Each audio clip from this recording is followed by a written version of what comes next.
Nós vamos falar agora com o deputado federal Luiz Felipe de Orleans e Bragança.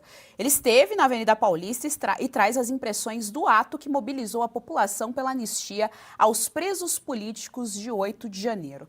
Boa tarde, deputado. Seja muito bem-vindo ao Jornal da Oeste. Muito obrigado por estar me recebendo. Deputado, nós gostaríamos primeiro de ouvir o senhor a respeito dessa fala do Hugo Motta. Ele fez essa fala hoje por volta das 14h, se referindo aí à manifestação que aconteceu ontem e ao próprio PL da anistia. Menciona muito sutilmente a dosimetria da pena, né? Um caso bastante emblemático é o da Débora do Batom, com 14 anos por manchar uma estátua com batom. Então ele menciona muito sutilmente. E ali a gente poderia também dizer que na fala dele ele quer trazer a racionalidade, insinuando, portanto, que o outro lado não estaria tão racional assim ao pedir aí a anistia aos presos políticos do 8 de janeiro. Pois é, um grande retrocesso aí na expectativa da oposição, a oposição que contava especificamente com o Motta com relação a esse tema de anistia. Não demorou muito na primeira prova, no primeiro teste que ele tem, ele retrocede numa questão fundamental que o trouxe à presidência da Câmara.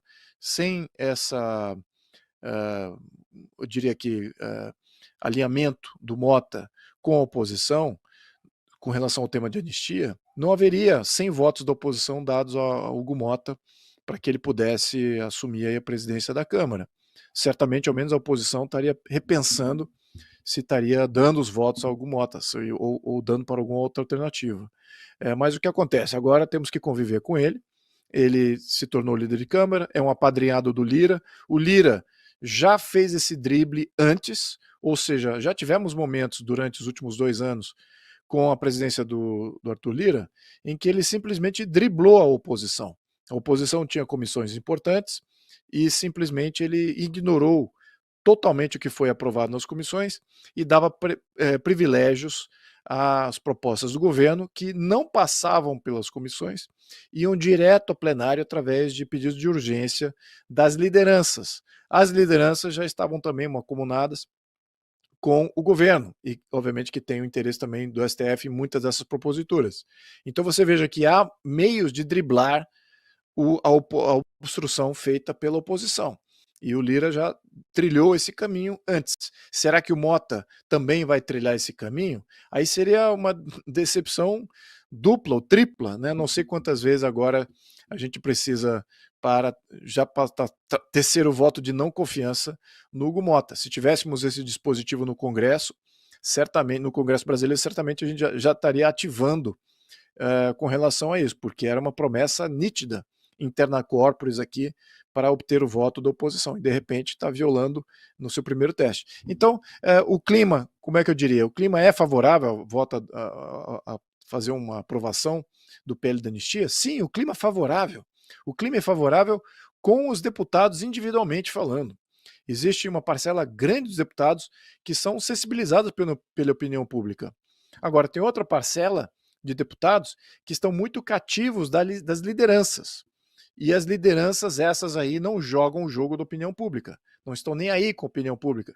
As lideranças dos partidos de centro, especificamente, essas são muito vinculadas aos interesses do sistema. Quem é o sistema? O sistema é o executivo, o sistema é o judiciário. Então essas lideranças não estão nem aí se por acaso estarão rejeitando a voz do povo neste momento. Eles querem mesmo sobreviver e o sistema é que garante a sua sobrevivência. Mas espero que talvez em 2026 a população, sabendo disso, tenha um rigor muito maior em escolher os partidos de centro e as lideranças que compõem os partidos de centro, porque é exatamente esse o problema que a gente convive nesse momento. O Hugo Motta é simplesmente a entidade mais visível deste grupo do centro. Então, é o que temos no momento. Mas o clima, sim, para votar existe. É as lideranças que o impedem. Gustavo Lopes, nós estamos com o deputado federal Luiz Felipe de Orleans Bragança pelo PL daqui de São Paulo. Sua pergunta. Boa tarde, Luiz Felipe. Prazer falar contigo. Bom, a gente tem visto, né, que o Hugo Motta está fazendo um cálculo político, né, evidente, né, operação, cargos, emendas, enfim, maior, digamos assim, como tu bem colocou, uma maior proximidade com o sistema. Mas, por outro lado, como o mandato dele vai até fevereiro de 2027, ele também sente menos ainda essa pressão interna corporis, né? Porque agora já está resolvido, ele está com o mandato dele garantido, então ele não precisa se preocupar em entrar em bola dividida agora.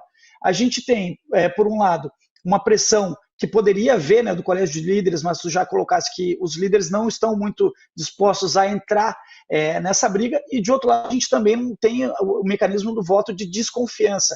Qual será então a estratégia da oposição, e não só da oposição, né, partidos de centro também, que têm se colocado a favor desse PL, qual será a estratégia de vocês, e mais do que isso, além do Congresso, o que a população, né, milhares de pessoas que hoje nos assistem, o que a população pode fazer para pressionar também os parlamentares e, sobretudo, o presidente da casa?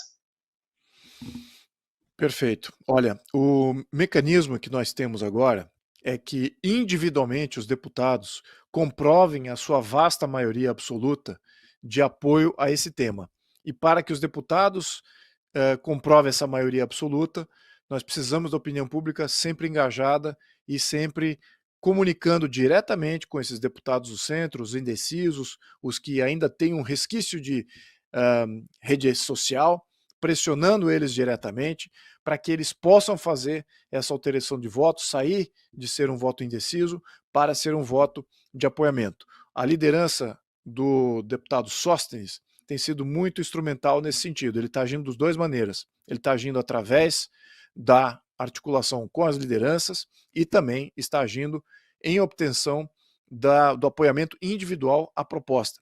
Se atingir de um ou de outro lado, nós teremos aí o sucesso de poder lograr a pauta desse projeto. E se pautado, certamente a gente acha, eu tenho certeza que ganhamos. Eu acho que é difícil, perante todas essas intervenções e elucidações que vieram com relação a esse tema, não só agora também sobre a luz do que nós vemos lá de fora dos Estados Unidos, trazendo mais luz a como o sistema judiciário, o sistema político norte-americano interferiu nas eleições anteriores, ao menos é o que é alegado, e como isso pode ter tido um efeito também nessas questões do judiciário e tudo questões do 8 de janeiro, sobre toda essa luz, é muito difícil que os deputados façam, não, eu vou votar contra a anistia. Acho que o voto é favorável, o voto é vitorioso, já ganhamos esse tema exatamente por causa dessas resistências que a gente está vendo, mas agora o caminho é o seguinte, é obter os votos individuais e a pressão popular em cima dos deputados do centro para que eles convertam o seu voto de indeciso para um voto favorável e assinem lá a nossa petição. Com isso, o mecanismo que existe dentro do sistema legislativo de pautar a urgência, ou seja, com uma maioria absoluta presente e assinada, isso viola praticamente o que as lideranças têm, que é uma maioria composta aí para não votar. Então, a gente acredita que esse caminho também seja salutar e seja possível. Então, a questão é, vamos manter a pressão popular. E eu acho que a gente vai ter isso ao longo desse ano.